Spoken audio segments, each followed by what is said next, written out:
In 1916, Leos Janáček's opera, Jenůfa, was performed in Prague, and it was a big success.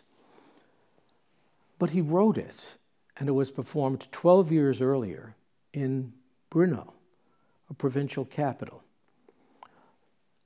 You know that, we know that about 10 or so years ago, the Czech Republic, Czechoslovakia became two countries, the Czech Republic and the Slavonic Republic.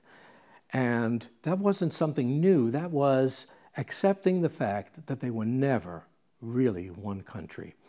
That the western part of that country was urban and industrial, and the eastern part of it was rural and what we would call provincial.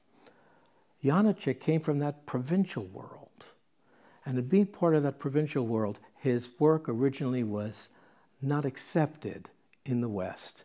His whole professional life was a question of survival and renewal, and it was certainly renewed for him.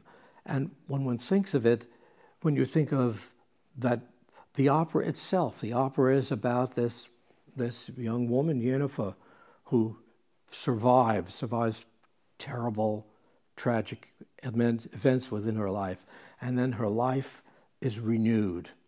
And that the whole history of Czechoslovakia, do you know that Czechoslovakia has a national anthem in which the words are, "Where is my home?" Those are the words of a national anthem. Think of, Allons enfants de la patria, things like that, or bombs bursting in air. And here are the Czechs with an anthem which says, "Where is my home?" And so their whole history is one of trying to survive and trying to renew. And so here we have in this wonderful work of Janáček, something which is not just the opera itself, but a paradigm of his life and a paradigm of his people.